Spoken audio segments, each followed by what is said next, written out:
HPV vaccine ಹಾಕ್ಸ್ಕೋಬೇಕೋ ಬೇಡ ಅನ್ನೋದ್ರ ಬಗ್ಗೆ ಸಾಕಷ್ಟು ತಾಯಂದ್ರದ್ದು ಗೊಂದಲ ಇದೆ. HPV ಪ್ರೈವೇಟಲ್ಲೂ ಸಿಗ್ತಾ ಇದೆ, HPV ಗೌರ್ಮೆಂಟಲ್ಲೂ ಸಿಗ್ತದೆ.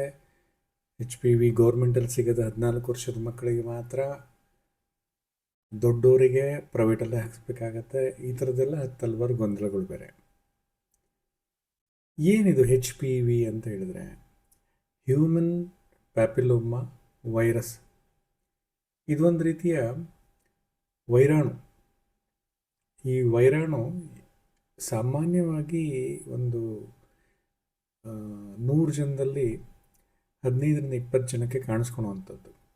ಫಾರ್ ಎಕ್ಸಾಂಪಲ್ ಬೆರಳು ಸಂಧಿಗಳಲ್ಲಿ ವಾರ್ಡ್ಸ್ ಥರ ಕಾಣಿಸ್ಕೋಬೋದು, ಅಥವಾ ತುಟಿ ಹತ್ರ ಕಾಣಿಸ್ಕೋಬೋದು, ವಾರ್ಡ್ಸ್ ಥರ ಕಾಣ್ಬೋದು, ಅಥವಾ ಸಣ್ಣ ಒಂದು ಗ್ರಂಥಿ ಥರ ಇರುತ್ತೆ, ಅಥವಾ ಜೆನೈಟಲ್ ರೀಜನ್ಗಳಲ್ಲಿ ಈ ಒಂದು ಪ್ಯಾಪಿಲೋಮಾ ಕಾಣಿಸ್ಕೊಳ್ಳುವಂಥ ಪಾಸಿಬಿಲಿಟಿ ಇರುತ್ತೆ. ಕೆಲವರಿಗೆ ಮೊಸಾಯಿಕ್ ವಾರ್ಡ್ಸ್ ಅಂತ ಇರ್ತೀವಿ, ಒಂದು 8ರಿಂದ 10 ಅಥವಾ 5ರಿಂದ 6 ಅಥವಾ 15ರಿಂದ 20 ತನಕನೂ ಕೆಲವು ವಾರ್ಡ್ಸ್ಗಳು ಬೆರಳುಗಳ ಮೇಲೆ, ತುಟಿ ಹತ್ರ, ಜೆನೆಟಲ್ ರೀಜನ್ಸ್ಗಳಲ್ಲಿ ಎಲ್ಲಿ ಬೇಕಾದರೆ ಆಗ್ಬೋದು. ಕೆಲವರಿಗೆ ಈ ವೈರಸ್ ಬರುತ್ತೆ, ಬಂದು ತನ್ನಷ್ಟಕ್ಕೆ ತಾನೇ ಹೋಗ್ಬಿಡುತ್ತೆ 3-4 ವರ್ಷದಲ್ಲಿ. ಇದು ಹತ್ತತ್ರ ಒಂದು 200 ಮೇಲೆ ಇದ್ರದ್ದು ಪ್ರಜಾತಿಗಳಿದ್ದಾವೆ. ಈ HPV ವೈರಸ್ಸಿನ ಜಾತಿಗಳೇನಿದ್ದಾವೆ 200ಕ್ಕಿಂತ ಹೆಚ್ಚಾಗಿರುವಂಥದ್ದು. ಈಗ ನಮ್ಮ ಕರ್ನಾಟಕ ಸರ್ಕಾರ ಆಗಲಿ, ಕೇಂದ್ರ ಸರ್ಕಾರ ಆಗಲಿ 4 ಇಂಪಾರ್ಟೆಂಟ್ ವೈರಸ್ಗಳ ಪ್ರೊಟೆಕ್ಷನ್ನಿಗೆ ಮಾತ್ರ HPV ವ್ಯಾಕ್ಸಿನ್ನ ತಯಾರಿಸ್ಬಿಟ್ಟು ಅದು ಉಚಿತವಾಗಿ ಎಲ್ರಿಗೂ ಕೊಡ್ತೇವೆ. 9 ನಮೂನೆ ವೈರಸ್ಗಳಿಂದ ಪ್ರೊಟೆಕ್ಷನ್ ಮಾಡಬೇಕು ನಮಗೋಸ್ಕರ ನಾವು ಅನ್ನೋದಾದರೆ ಪ್ರೈವೇಟಲ್ಲಿ ತಗೊಳ್ಳಿ. ದುಡ್ಡಿದ್ದವರು, ಅಫೋರ್ಡಬಿಲಿಟಿ ಇದ್ದವರು ಹೊರಗಡೆ ದೇಶಗಳಲ್ಲೂ ಸಿಗುತ್ತೆ, ನಮ್ಮ ಭಾರತ ದೇಶದಲ್ಲೂ ಸಿಗುತ್ತೆ. 15 ವಯಸ್ಸಿಂದ 45 ವಯಸ್ಸಿನವ್ರ ತನಕನೂ ಈ ವ್ಯಾಕ್ಸಿನ್ ತಗೋಬೋದು ಅಂತ ಹೇಳ್ಬಿಟ್ಟು ಸರ್ಕಾರ ಹೇಳುತ್ತೆ. ಸೊ ಹಂಗಾದರೆ ಈ ವ್ಯಾಕ್ಸಿನೇಷನ್ ಹಾಕ್ಸಿದ್ರೂ ಕೂಡ ಕ್ಯಾನ್ಸರ್ ಬರುತ್ತಾ ಅನ್ನೋದ್ರ ಬಗ್ಗೆ ಒಂದು ಪ್ರಶ್ನೆ. ಖಂಡಿತವಾಗಲೂ ಕ್ಯಾನ್ಸರ್ ಬರುವಂಥ ಪಾಸಿಬಿಲಿಟಿ ಇರುತ್ತೆ. ಈ ವ್ಯಾಕ್ಸಿನ್ನಿನ ಉದ್ದೇಶ ಕ್ಯಾನ್ಸರ್ ಪ್ರಿವೆನ್ಷನ್. ಹಾಗಾದರೆ ಯಾಕೆ ಬರುತ್ತೆ? ವ್ಯಾಕ್ಸಿನ್ ಹಾಕ್ಸಿದ್ರು ಕೂಡ ಯಾಕೆ ಬರುತ್ತೆ ನೋಡಿ. ಇಲ್ಲಿ ಬರೀ 4 ಇಂಪಾರ್ಟೆಂಟ್ ವೈರಸ್ಗಳು ಏನು 70% ಕ್ಯಾನ್ಸರ್, ಸರ್ವೈಕಲ್ ಕ್ಯಾನ್ಸರ್, ಎಸ್ಪೆಷಲಿ ಹೆಣ್ಮಕ್ಕಳಲ್ಲಿ ಕಾಣಿಸ್ಕೊಳ್ಳುವಂಥ ಒಂದು ಸರ್ವೈಕಲ್ ಕ್ಯಾನ್ಸರ್ ಏನಿದೆ, ಅದು 70% ಕ್ಯಾನ್ಸರ್ನ ಈ ಒಂದು 4 ವೇರಿಯಂಟ್ ಏನಿದೆ, ಈ ವ್ಯಾಕ್ಸಿನ್ ಏನಿದೆ ಗೌರ್ಮೆಂಟ್ ಏನು ಕೊಡ್ತಾ ಇದೆ, ಇದನ್ನು ಹಾಕ್ಸಿದ್ರೆ ಅರೌಂಡ್ ಒಂದು 70% ನೀವು ಕ್ಯಾನ್ಸರ್ನ ಪ್ರಿವೆಂಟ್ ಮಾಡಬಹುದು. ಇದಲ್ಲದೆ ಬೇರೆ ವೈರಸ್ಗಳೇನಾದರೂ ಬೆನ್ನು ಹತ್ಕೊಂಡ್ರೆ, ಇದೇ HPV ಹ್ಯೂಮನ್ ಪ್ಯಾಪಿಲೋಮಾ, ಇದರನ್ನು ಹೇಳಿದ್ನಲ್ಲ, ಸಿಕ್ಕಾಬಿಟ್ಟಿದಾವೆ ಪ್ರಜಾತಿಗಳಿದಾವೆ. ಅದ್ರಲ್ಲಿ ಬೇರೆ ಏನಾದರೂ ವೈರಸ್ ಬಂದು ತಗಲಾಕಂತು, ಅದು ಅಲ್ಲೇ ಕುತ್ಕಂತು ಮನೆ ಮಾಡ್ತು ಅಂತ ಹೇಳಿದ್ರೆ ಅವಾಗ ತಪ್ಪಿಸ್ಕೊಡ್ಲಿಕ್ಕೆ ಸಾಧ್ಯ ಇಲ್ಲ. ಈವನ್ ನೀವು ಈ ವ್ಯಾಕ್ಸಿನೇಷನ್ ತೊಗೊಂಡ್ರೂ ಕೂಡ ಅದು ವ್ಯಾಕ್ಸಿನೇಷನ್ ಫೇಲ್ಯೂರ್ ಅಂತಲೇ ಕರಿಬೋದು. ಆದ್ದರಿಂದ ಇಂಪಾರ್ಟೆಂಟ್ ಏನಪ್ಪ, ಆಯುರ್ವೇದ 5000 ವರ್ಷಗಳಿಂದನೇ ಚರ್ಮಕೀಲ ಅಂತ ಕರೆದಿದೆ. ಅದಕ್ಕೆ ಶಿಶು ಸಮಿತಿಯಲ್ಲಿ ಔಪಸರ್ಗಿಕ ರೋಗ ಅಂತ ಒಂದು ಕರೆದಿದ್ದಾರೆ. ಅದರಲ್ಲಿ ಆ ಶ್ಲೋಕದಲ್ಲಿ ಇಂಪಾರ್ಟೆಂಟ್ ಏನಪ್ಪ, ಜೊತೆಗೆ ಕೂತ್ಕೊಳೋದ್ರಿಂದ, ಜೊತೆಗೆ ಊಟ, ಒಂದೇ ತಟ್ಟೆಯಲ್ಲಿ ಊಟ ಮಾಡೋದ್ರಿಂದ, ಇನ್ನೊಬ್ರದ್ದು ವಸ್ತ್ರ ಮತ್ತು ಮಾಲ ಧಾರಣೆ ಮಾಡೋದ್ರಿಂದ, ಕ್ಲೋದಿಂಗ್ಸ್ನ ಶೇರ್ ಮಾಡೋವಂಥದ್ದಾಗಲಿ, ಮತ್ತು ಅವರ ಬಿಲಾಂಗಿಂಗ್ಸ್, ಆರ್ನಮೆಂಟ್ಸ್ಗಳಾಗಿರ್ಬೋದು, ಸರಗಳಾಗಿರ್ಬೋದು, ಕಿವಿ ಇಯರಿಂಗ್ಸ್ ಆಗಿರ್ಬೋದು, ಇಂಥವನ್ನ ಶೇರ್ ಮಾಡೋದ್ರಿಂದ ಆಗಿರ್ಬೋದು, ಮತ್ತು ಸಹ ಏನಂದರೆ ಒಟ್ಟಿಗೆ ಮಲಗೋದ್ರಿಂದ ಆಗಲಿ, ಈ ಥರದ್ದು ಒಂದು ಔಪಸರ್ಗಿಕ ರೋಗ ಬರುವಂಥ ಪಾಸಿಬಿಲಿಟಿ ಇರುತ್ತೆ ಅಂತ ಹೇಳ್ಬಿಟ್ಟು ಶಿಶು ಸಮಿತಿಯಲ್ಲಿ 5000 ವರ್ಷಗಳಿಂದ ಹೇಳಿರುವಂಥದ್ದು.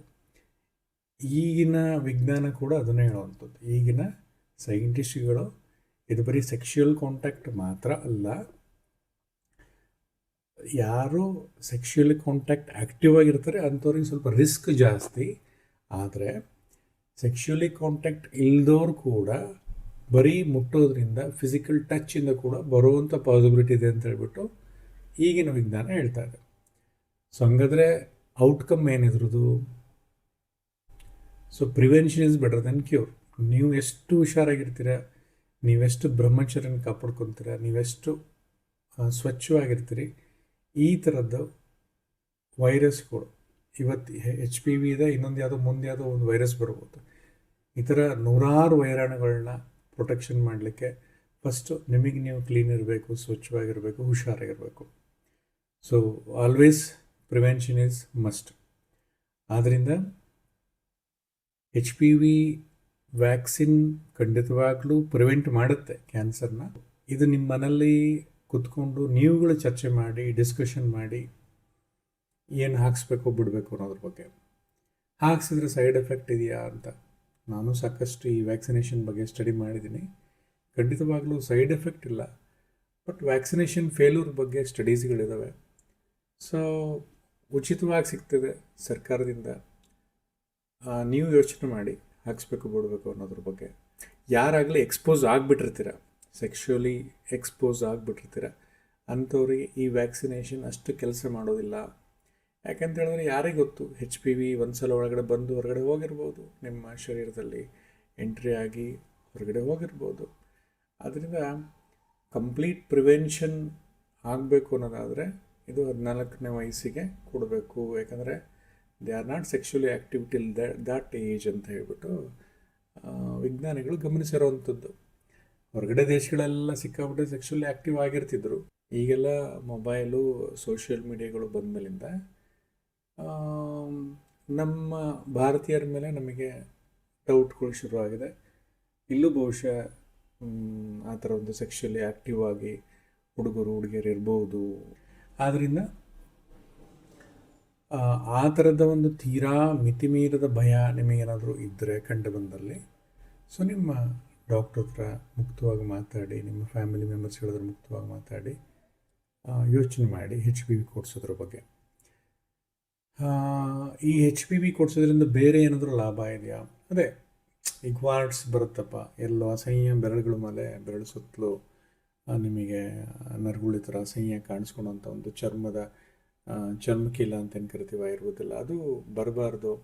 ಆ ಥರದ್ದೆಲ್ಲ ಕಾಣಿಸ್ಕೋಬಾರ್ದು ಅಂತ ಹೇಳಿದರೆ ಕಾಸ್ಮೆಟಿಕ್ ವ್ಯಾಲ್ಯೂಯಿಂದನೂ ಕೂಡ ಅದು ಹೆಲ್ಪ್ ಆಗುತ್ತೆ. ಇನ್ನೊಂದು ಕ್ಯಾನ್ಸರ್ ಕೂಡ ಪ್ರಿವೆಂಟ್ ಮಾಡುತ್ತೆ. ವ್ಯಾಕ್ಸಿನೇಷನ್ 100% ಪರ್ಫೆಕ್ಟಾ? ನಾನು ಆಗಲೇ ಹೇಳಿದೆ, ವ್ಯಾಕ್ಸಿನೇಷನ್ 100% ಪಕ್ಕ ಆಗ್ಲಿಕ್ಕೆ ಸಾಧ್ಯ ಇಲ್ಲ. ಯಾಕೆಂತ ಹೇಳಿದ್ರೆ ಬೇರೆ ಏನಾದರೂ ಪ್ರಜಾತಿಯ ವೈರಸ್ ಅಟ್ಯಾಕ್ ಆಯಿತು, ಅದು ಸರ್ವೈಕಲ್ ಕ್ಯಾನ್ಸರ್ ಮಾಡೋಂಥ ಪಾಸಿಬಿಲಿಟಿ ಇರುತ್ತೆ.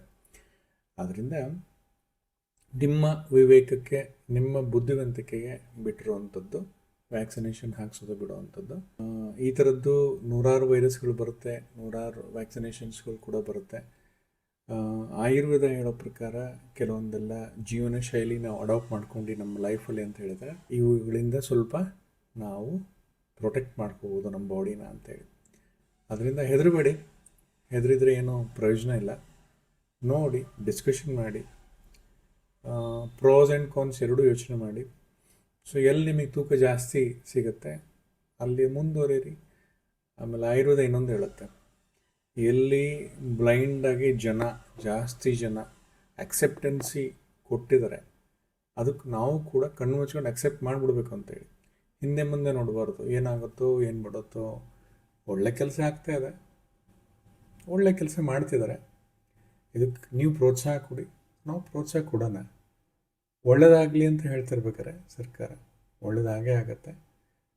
So H P V vaccine ಮತ್ತೆ ನಾನು ಹೇಳೋದು, ನಿಮ್ಮ ಒಂದು ಇಂಟೆಲಿಜೆನ್ಸ್ ಅಥವಾ ನಿಮ್ಮ ಒಂದು ಬುದ್ಧಿಶಕ್ತಿಗೆ ಬಿಟ್ಟಿರುವಂಥದ್ದು.